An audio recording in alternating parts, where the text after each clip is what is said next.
পরম করুণাময় আল্লাহর নামে শুরু করছি। বিসমিল্লাহির রহমানির রহিম। আসসালামু আলাইকুম। Welcome to my Fatema's cooking school. আমার এই রান্নাগুলো যদি ভালো লেগে থাকে লাইক, শেয়ার এবং সাবস্ক্রাইব করবেন। পাশে থাকা বেল আইকনটি বাজিয়ে যাবেন যেন আমার রান্না সবার আগে আপনার কাছে পৌঁছে যায়। কেমন আছেন আপনারা? আলহামদুলিল্লাহ, আমি তো ভালো আছি।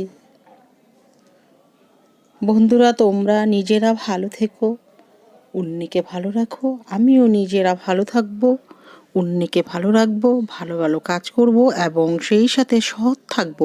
তাহলেই আমরা দৈনন্দিন জীবনে ভালো থাকতে পারবো। আমি আজ দেখাবো বেঁচে যাওয়া আস্ত মুরগির রোস্ট দিয়ে কিভাবে বিরিয়ানিটি রান্না করলাম, মানে চোরামি বিরিয়ানি। এই তো আমি পেঁয়াজ, আদা, রসুন, তেজপাতা, গরম মশলা দিয়ে পোলাওটি বসিয়ে দিয়েছি এবং পানিটি আমার শুকিয়ে গেছে। মটর সিম ও কাঁচামরিচ দিয়ে নিয়েছি। এখন আমি চুলোটি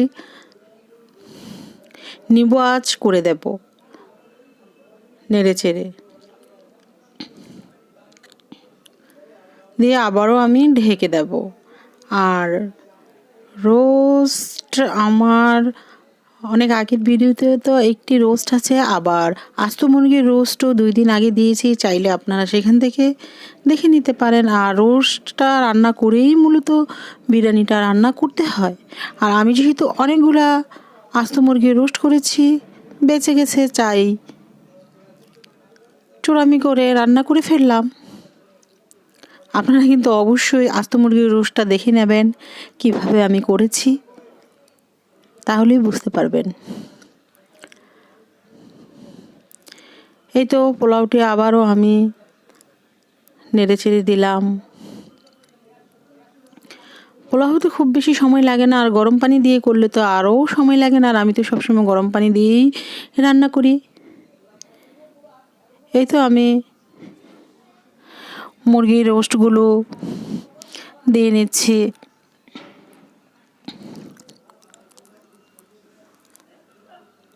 দেখতে পাচ্ছেন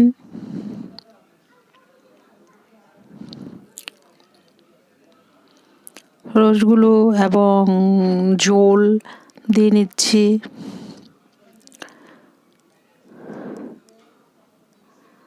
আমি এখানে খুব বেশি পোলাও চাল দিইনি, আধা কেজির চেয়ে একটু বেশি দিয়েছি।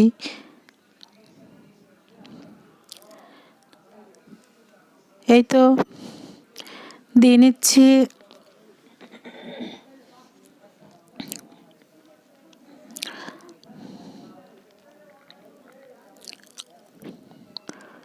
রোস্টগুলো, আমি দিয়ে নিচ্ছি। দেখতে পাচ্ছেন আমার এই রান্নাগুলো যদি ভালো লেগে থাকে লাইক, শেয়ার এবং সাবস্ক্রাইব করবেন। পাশে থাকা বেল আইকনটি বাজিয়ে যাবেন যেন আমার রান্না সবার আগে আপনার কাছে পৌঁছে যায়। আমার নিত্য নতুন রান্না বেলটি বাজিয়ে গেলেই আপনি পেয়ে যাবেন। এই তো আমি এখন নিচ থেকে রাইসগুলো উপরে দিয়ে দিব, মাংসর উপরে দিয়ে দিব, যেন ভালোভাবে সব কিছু মিশে যায়। মিশাটাও একটা টেকনিক, ভালোভাবে না মেশালে কিন্তু ভালো লাগবে না বিরিয়ানিটি। এই তো আমার মেশানো হয়ে গেছে, বিরিয়ানিটিও প্রায় হয়ে এসেছে। দেখুন আমি আবারও নেড়ে চেড়ে চেপে দিয়েছি। এখন আমি একটু পোলাও নিয়ে আমি জর্দা রং দিয়ে মেখে রেখেছিলাম, সেটাই এখন দিয়ে নিয়েছি।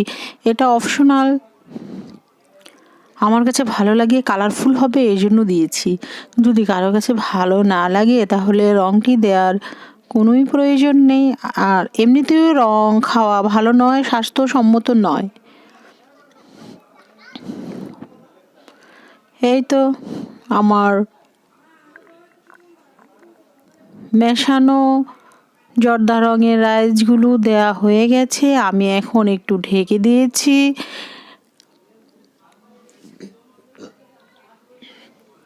ঢেকে দিয়ে আবারও উঠিয়ে নিয়েছি।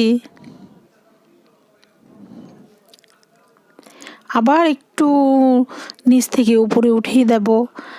তাহলে এটা হবে কি ভালোভাবে সব কিছু একসাথে মিশবে, এই জন্যই উল্টে পাল্টে দেয়া।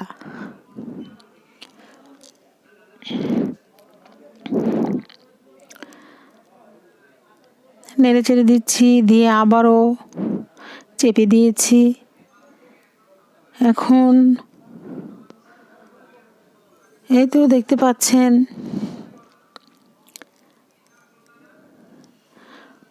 আমি এখন একদম চুলাটি নিবু আজ করে ঢেকে দিয়েছিলাম। এই তো আমি পোলাওটি উঠিয়ে নিয়েছি, এখন আমি বিরিয়ানিটি উঠিয়ে নিয়েছি। আমি এখন সার্ভ করব। দেখুন বিরিয়ানিটি কিন্তু দেখতে অনেক সুন্দর হয়েছে। চোরামি করে রান্না করলেও বিরিয়ানিটি কিন্তু অনেক সুন্দর হয়েছে এবং খেতেও অনেক সুস্বাদু ছিল,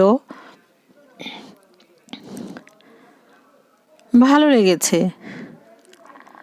এই তো বেড়ে নিচ্ছি। আমার বিরিয়ানিটি সার্ভ করা হয়ে গেছে। এই তো দেখুন সার্ভ করে ফেলেছি, অনেক সুন্দর হয়েছে, খেতেও মজা হয়েছে। আপনারা একবার ট্রাই করে দেখবেন। আসসালামু আলাইকুম, সবাই ভালো থাকবেন, আমিও ভালো থাকবো। আমিও সবার জন্য দোয়া করব, আমার জন্য সবাই দোয়া করবেন।